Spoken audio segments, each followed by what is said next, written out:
만물을 새롭게 하시는 주님, 고단했던 어제의 하루를 긴 밤의 단잠으로 지워주시고 오늘이라는 새로운 하루를 허락하여 주시니 감사합니다. 우리의 몸이 날마다 그러했듯 주님의 은총을 기대하며 오늘도 서슴없이 깨어났습니다. 주님께서 습관처럼 기도하셨듯이 저희도 습관처럼 기도하고자 만유의 주이신 하나님께 머리를 숙입니다. 주님께서 충일한 시간을 들여 아버지 앞에 머무셨듯이 저희도 깊고도 충일한 시간을 주님 앞에서 머무르고 싶습니다. 오늘 기도의 시간이 어느 시간보다 복된 시간이 되게 하여 주시옵소서. 거룩하신 하나님, 이 아침 시편 43편의 간구를 우리의 것으로 삼아 주님께 기도합니다. 주님의 빛과 주님의 진리를 나에게 보내주시어 나의 길잡이가 되게 하시고 주님의 거룩한 산, 주님이 계시는 그 장막으로 나를 데려가게 해 주십시오. 하나님, 이 기도처럼 우리가 그렇게 살아가기를 원합니다. 우리가 주님의 거룩한 산, 주님의 계시는 그 장막을 가고자 하지만 하오나 우리는 자꾸 가야 할 길에서 이탈하곤 합니다. 하나님, 주님께서 우리의 길잡이가 되어 주시옵소서.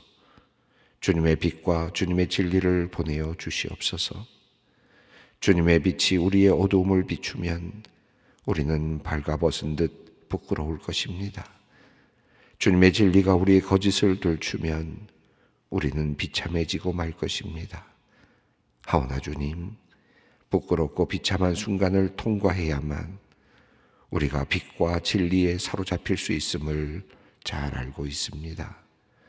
또한 빛과 진리 안에 거할 때에만 우리가 진정 주님의 장막에 거할 수 있음을 알고 있습니다. 주님, 주님의 성소, 주님의 장막으로 우리를 이끌어 주시옵소서. 조금 시간이 더디고 또 괴롭더라도 가야 할 길이기에 주님 우리를 믿음을 가지고 걷도록 인도해 주시옵소서. 오늘은 실버선교회에서 어버이날 연합예배를 드리는 날입니다. 하나님, 우리 교회의 아름다운 어버이들을 허락하여 주셨으니 감사합니다.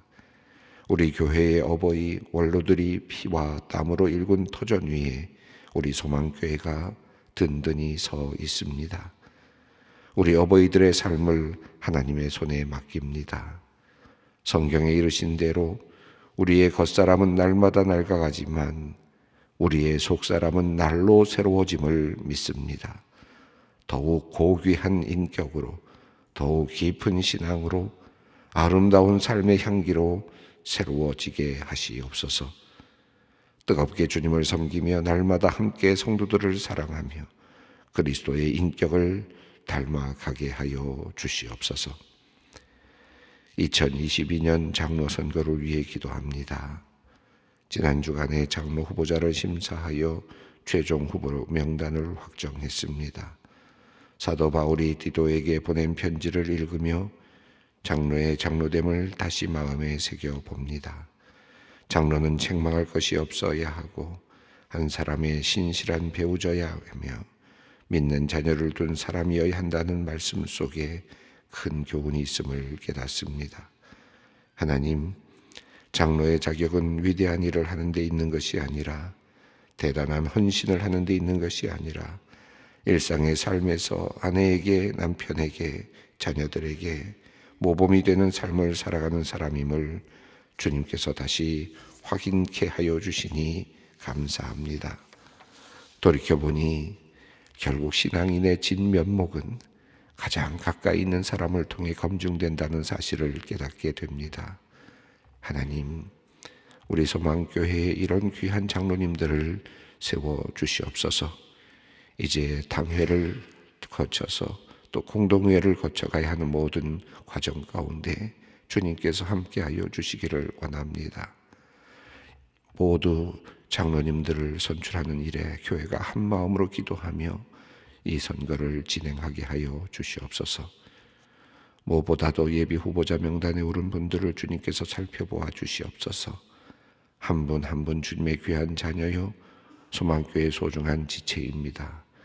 주님께 헌신하고자 하는 마음과 교회를 섬기고자 하는 마음을 미쁘게 받아 주시옵소서. 모든 선거의 과정을 주님께 의탁합니다. 결과가 어떠하든지 우리의 마지막 고백은 오로지 감사이게 하여 주시옵소서. 하나님, 장기간 계속된 코로나의 상황 속에서도 위험을 무릅쓰고 묵묵히 최선을 다해 장례를 담당해온 경조부를 위해 기도합니다. 코로나로 어려운 상황 속에서도 슬픔의 자리마다 주님의 위로와 사랑을 전하게 하신 주님께 감사드립니다. 비록 과거처럼 많은 수는 아니었지만 정성스럽게 건강의 위험을 감수하면서도 한 번도 빠짐없이 경조봉사를 진행해온 경조부의 부장님과 임원 및 실행위원들, 경조부원들에게 주님의 위로와 복을 내려 주시옵소서. 이제 정부의 방역 완화 지침에 따라 2년여 동안 중단되었던 권사회의 조의봉사가 다시 시작되게 하시니 감사합니다. 따뜻한 마음으로 장례의 자리마다 함께하며 위로하며 소망의 찬송으로 슬픔을 함께 나누는 권사님들을 위해 주님께서 함께하여 주시고 오고 가는 많은 일정 속에서 지치지 않고 감염병에 노출되지 않도록 주님 지켜보아여 주시옵소서. 하나님, 소망교회의 성도들을 기도를 주님 앞에 올려드립니다. 남편이 하늘나라에 간 이후 많이 힘들어하는 권사님이 있습니다. 남편의 투병 생활을 20여 년간 함께하며 많이 지치고 힘겨운 날들을 보냈습니다. 지금 자꾸 잘못한 것들이 생각나 슬퍼하고 있습니다.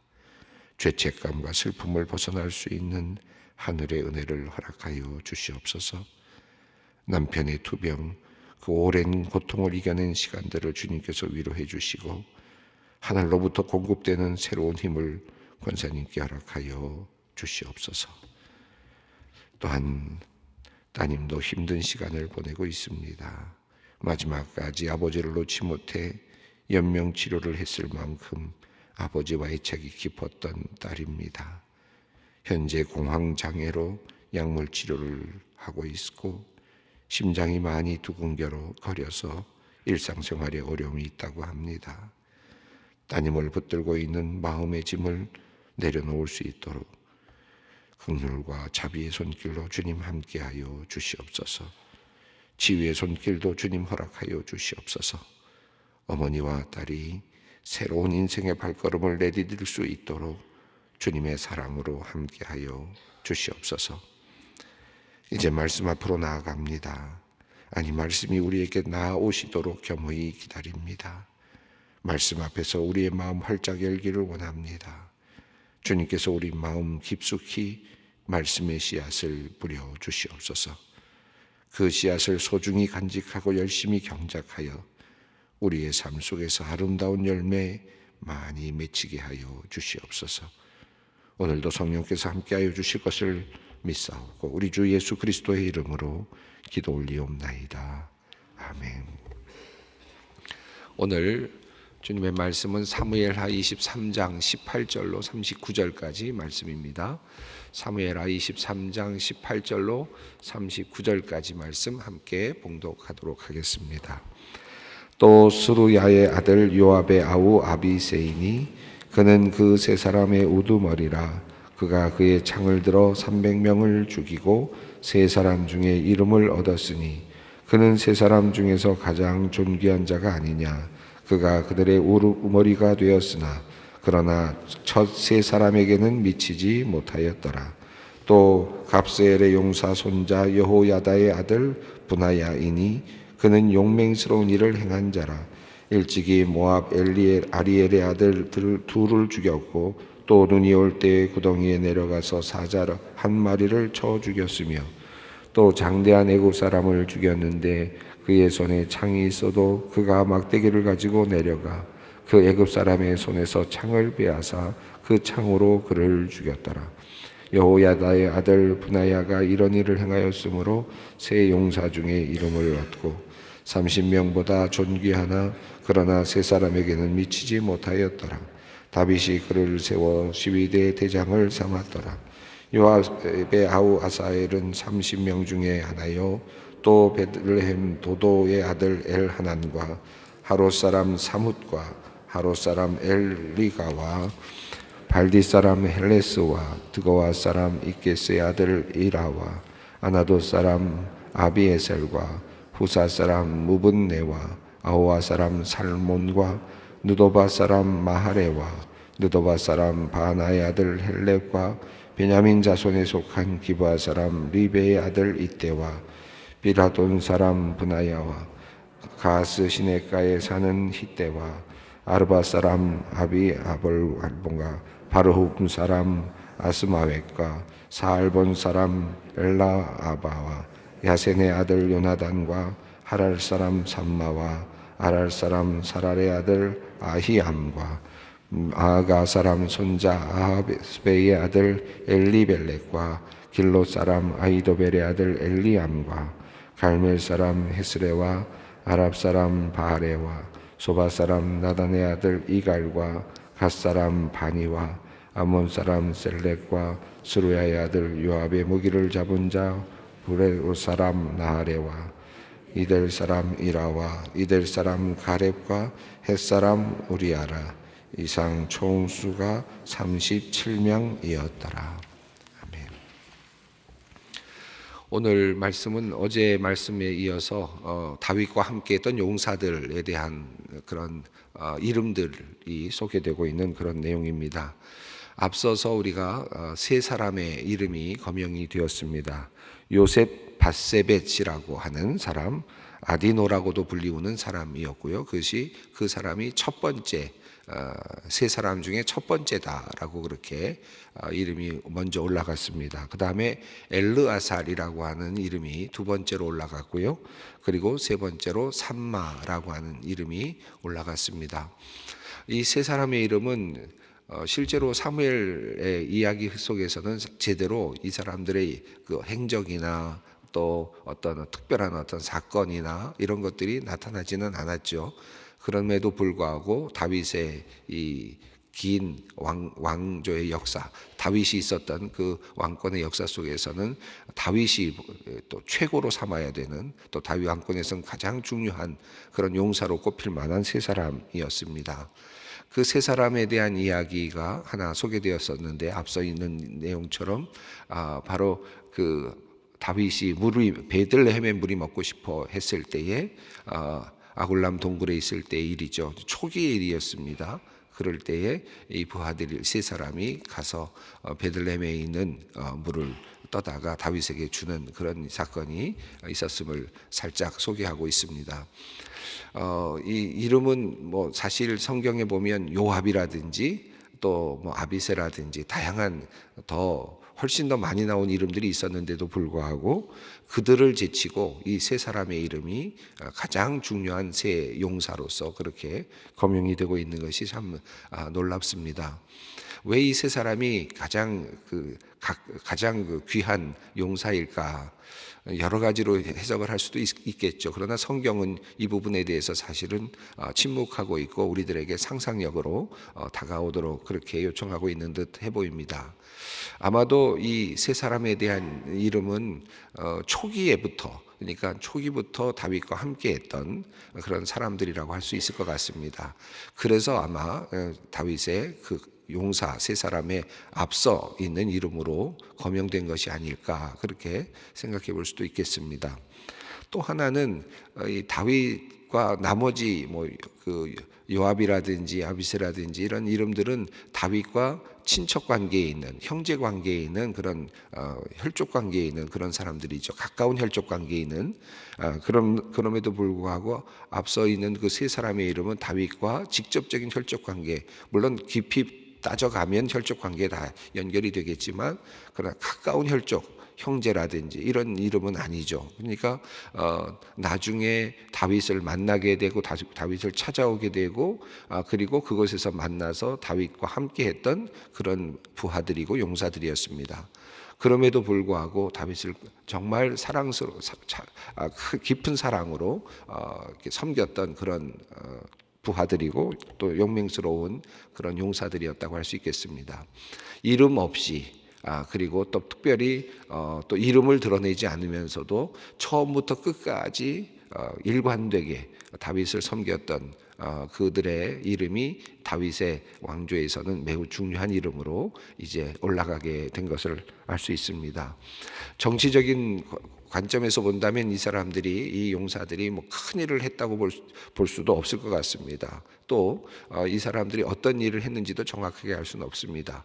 그럼에도 불구하고 이 세 사람의 이름은 아주 중요한 이름으로 그렇게 올라 있음을 보게 됩니다. 이 물을 가지고 다윗이 물을 먹고 싶어하는, 베들레헴의 물을 먹고 싶어하는 그 마음을 읽은 이 세 용사들이 베들레헴까지 적진을 뚫고 그리고 블레셋 그 진영들을 뚫고 가서 물을 가지고 온다라고 하는 것이 얼마나 위험한 일이고 또 사실은 얼마나 무모한 일이겠습니까? 가서 적군과 싸우는 것도 아니고 가서 물을 기러 온다는 것이 얼마나 의미 없는 일이겠습니까? 그런데도 불구하고 다윗이 원하는 것을 위해서, 다윗이 또 소원하는 것을 알고는 그것을 이루어 주기 위해서 최선을 다했던 이런 용사들의 모습을 보게 됩니다. 저는 그 세 사람의 모습 속에서 그들이 얼마나 다윗을 사랑했는가, 얼마나 다윗을 귀하게 여겼는가, 자신의 목숨까지도 내어놓을 만큼 얼마나 귀하게 여겼는가 하는 것을 알 수 있다고 그렇게 보여집니다. 두 번째로는 그들이 블레셋 사람들을 얼마나 하찮게 여겼는가, 얼마든지 가서 물을 기러 올 수 있을 만큼, 그 진영을 뚫고 얼마든지 갈 수 있을 만큼 블레셋 사람들을 얼마나 하찮게 여겼는가, 그 정도까지야, 그까지 것이라는 마음으로 그들은 적진을 통과할 수 있었다는 거죠. 다윗을 그만큼 사랑하는 마음, 그러면서도 블레셋 사람들을 사실은 그 적들을 하찮게 여기는 마음으로 도리어 그들은 용사의 반열에 오를 수 있었구나 하는 것을 알게 되죠. 그들이 물을 떠왔을 때 어떻게 됐습니까? 다윗은 차마 그 물을 먹지 못했습니다. 그리고 물을 부어버리죠. 얼마나 먹고 싶은 물입니까? 그리고 얼마나 소원했던 그런 소원이 이루어진 것입니까? 그럼에도 불구하고 그는 물을 먹지 못합니다. 왜냐하면 다윗은 그 물보다 부하들의 목숨을 더 귀하게 여겼기 때문이죠. 그래서 비록 그들이 무사히 목숨을 잃지 않고 돌아와서 물을 가지고 왔지만 그럼에도 불구하고 그는 그 물을 먹지 않음으로써 내가 물보다 내가 소원하는 것보다 부하들을 더 사랑하고 있다는 사실을 증명하죠. 다윗의 멋진 또 다른 하나의 리더로서의 모습이라고도 할 수 있겠습니다. 그래서 다윗과 이 부하 세 용사의 관계는 아주 끈끈한 관계라고 볼 수 있겠습니다. 자, 그리고 나서 이제 두 번째 단계로 넘어가면서 이제 두 번째 반열, 두 번째 하나의 그 단계에 있는 세 사람의 이름이 이제 세 사람에 대한 이야기가 나옵니다.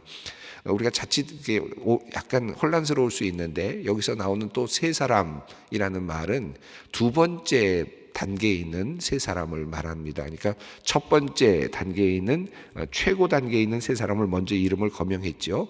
그래서 이 세 사람의 이름은 요셉, 바세벳, 엘르아살, 삼마입니다. 자, 그리고 나서 이제 두 번째 그 바로 밑에 또 세 사람의 이름을 거명을 하는데 실제로는 두 사람만을 거명하고 한 사람의 이름을 사실은 생략하고 있습니다. 아주 의도적인 그런 의미일 수도 있을 것 같아요. 자, 한번 누구의 이름이 두 번째 이제 단계에서 거론되고 있는지 살펴보겠습니다. 18절 읽습니다. 또 수르야의 아들 요압의 아우 아비새이니 그는 그 세 사람의 우두머리라. 그가 그의 창을 들어 300명을 죽이고 세 사람 중에 이름을 얻었으니. 수르야의 아들 요압의 아우 아비새, 여러분이 잘 아시죠? 아사헬 그리고 아비새, 요압, 이것은 형제였습니다. 이 다윗과도 또 형제 사촌 형제와 조카의 이 형제와 같은 그런 입장이죠. 스루아의 아들 요압의 아우 아비새를 첫 번째로 꼽았습니다. 그는 그 세 사람의 우두머리라, 두 번째 이 단계에 있는 용사들 중에 우두머리라는 뜻입니다. 그가 그의 창을 들어 300명을 죽이고 세 사람 중에서 이름을 얻었다. 19절 읽습니다. 그는 세 사람 중에 가장 존귀한 자가 아니냐. 그가 그들의 우두머리가 되었으나 그러나 첫 세 사람에게는 미치지 못하였더라. 여기 보면 첫 세 사람들에게는 미치지 못하였다라는 말로 분명하게 그 위치를 이렇게 보여주고 있습니다. 이제 혈족으로서, 다윗의 혈족으로서 그의 이름을 올리는 첫 번째 이름은 아비새입니다. 아비새는 아사엘, 요압과 더불어 형제죠. 한 가지 약간 의문이 되는 것이 있습니다. 이 이름을 쭉 읽으시면서 여러분이 느끼셨는지 모르겠지만 요압이라고 하는 장군의 이름이 빠져 있다는 것을 알 수 있습니다. 왜 빠졌을까요? 처음에 제일 먼저 나와야 될 이름 같은 이름이 요압인데 왜 빠졌을까? 이게 의문입니다. 우리가 그걸 좀 풀어가야 될 필요가 있습니다. 두 번째 단계쯤에서 요압이 나온다고 하면 요압이 먼저 나와야 되겠죠. 그리고 나서 또 아비새가 나오고 이렇게 나와야 될 것 같은데, 또 그 다윗이 그 후반에 다윗이 이제 그 전쟁을 하러 나가게 할 때에도 실제로는 이제 그 요압에게 맡기지 않지 않습니까? 마지막 부분에서 요압에게 맡기지 않고 도리어 이제 그 다른 아마사에게 맡겼는데, 아마사가 실제로는 제대로 전쟁을 수행하지 못하니까 결과적으로 아비새가 이제 맡아서 전쟁을 수행하죠.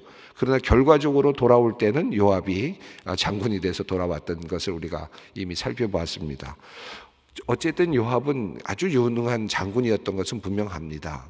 그럼에도 불구하고 지금 다윗의 용사의 이름 속에는 요압이라는 이름이 나타나지는 않습니다. 우선 아비새가 이름을 올리고 있습니다.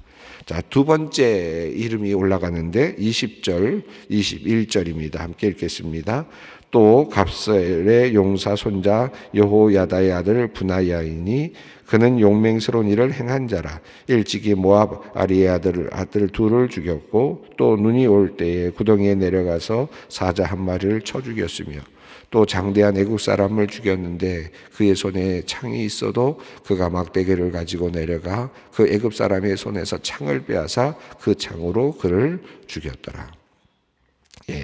22절을 읽습니다. 여호야다의 아들 분하야가 이런 일을 행하였으므로 세 용사 중에 이름을 얻고, 자, 분하야라고 하는 이름이 나왔습니다. 그는 그 모압 아리엘의 아들 둘을 죽였다. 그리고 구덩이에 내려가서 눈이 왔을 때 사자를 쳐서 죽였다. 그리고 애굽 사람을 죽였는데 창을 가지고 있었음에도 불구하고 막대기를 가지고 내려가서 애굽 사람의 창을 빼앗아서 그를 죽이는 그런 전과를 보여주었다. 멋진 그런 용사의 모습을 보여주고 있습니다. 그렇게 해서 아비새와 분하야의 이름이 두 번째 반열에 세 사람의 이름으로 올라가고 있습니다.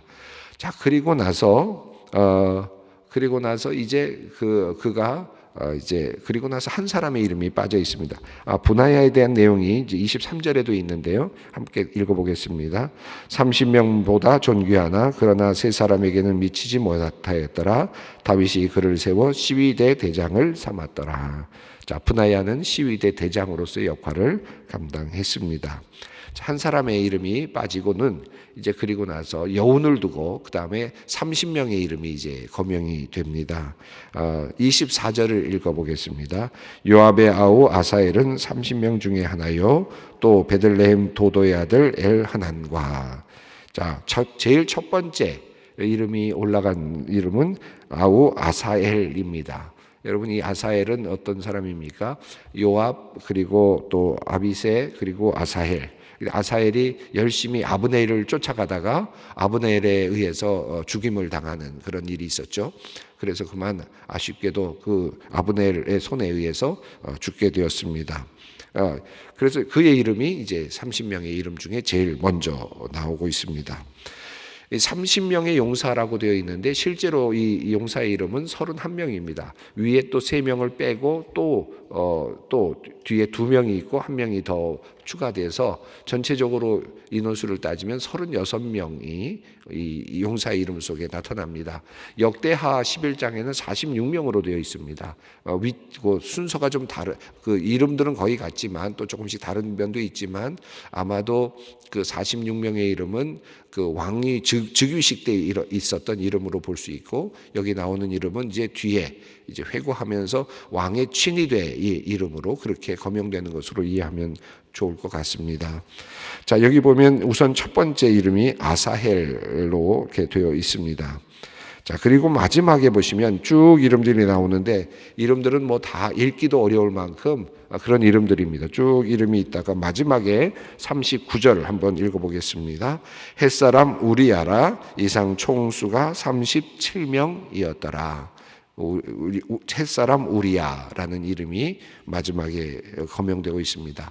처음에 그 죽었던 아사헬이라는 이름이 나오고요. 그 다음에 마지막에 햇사람 우리야라는 이름이 나옵니다. 우리야도 우리 또 다윗의 용사의 이름 중에 하나로 올라가고 있습니다. 이 30명의 이름을 쭉 따져보면 31명에 해당됩니다. 30명이라고 하는 큰 그 용사의 그룹 속에 실제로는 36명이 들어가 있는 이유는 뭘까요? 그가 중간에 죽은 사람도 있고 그러면 또 다시 보충이 되기도 하고 아마 이런 과정 속에서 이렇게 36명의 이름이 올라갔다고 보는 것이 적절할 것 같습니다. 이 햇사람 우리야라는 이름이 올라가면서 그 다음에 이어지는 그런 다음 본문과 자연스럽게 연결이 되는데요. 우리야가 다윗의 용사 중에 한 사람의 이름으로 올라갔다라고 하는 것도 굉장히 또 중요한 또 하나의 관점이라고 할 수 있을 것 같습니다. 그럼 요압은 도대체 어디 간 걸까요? 요압은 어떤 분들은 이 두 번째 그 단계에 있는 이름 중에 한 사람의 이름이 빠졌기 때문에 그 이름이 아마도 요압이 아닐까. 그럼에도 불구하고 그것을 여운을 둠으로써 요압의 자리를 어디일까 사람들이 궁금하게 만드는 그런 효과를 둔 것이 아닌가 이렇게 보는 분들도 있고요.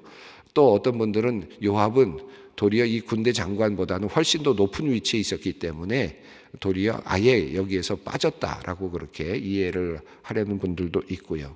또 어떤 분들은 이 요압의 경우에 다윗에게 이스라엘을 위해서 열심히 일도 했고 다윗을 보좌도 했지만 그러나 다윗의 명령을 여러 번 어겼던 그런 장군이었기 때문에 다윗의 용사의 반열에 들어갈 수 없다라는 관점에서 이 성경이 이것을 빼놓고 있다라고 그렇게 해석하기도 합니다.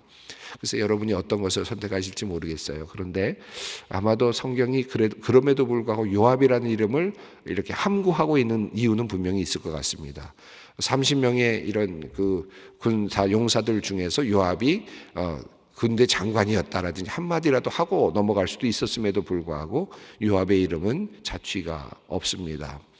열심히 일했고 열심히 그 다윗 왕조를 위해서 또 다윗 왕권을 위해서 열심히 또 최선을 다해서 용맹스럽게 일했던 요압이었지만 그럼에도 불구하고 다윗의 마음을 읽어내지 못했고 그래서 다윗은 압살롬을 살려내기를 원했지만 아주 잔인하게 죽이게 되는 모습을 보면서 또 우리야도 마찬가지고요. 다윗의 그 범죄하는 자리에서도 그는 묵인하면서 그냥 따라간다든지 그러니까 다윗 앞에서 다윗이 명령하는 것에서 저항해야 될 때는 저항하지 않고 또 거스려야 될 때는 거스르지 않고 도리어 또 따라야 될 때는 따르지 않는 도리어 그런 모습을 보여줬던 사람이 바로 요압이 아니었는가. 자기 생각에 옳은 대로 그렇게 열심히 살았던 용사가 아니었나. 그럼에도 불구하고 다윗의 용사의 이름 속에는 그만 그 이름이 빠져 있다는 사실을 다시 한번 확인하게 됩니다. 오늘 쭉 이름들을 읽었는데 이 이름들 여러분 나도 주님의 생명책에 주님을 향한 주님의 일꾼의 이름이 올라갈 수 있을까? 어디쯤 나는 올라갈 수 있을까? 혹시라도 난 열심히 일했는데 내 이름이 혹시 빠지는 건 아닌가?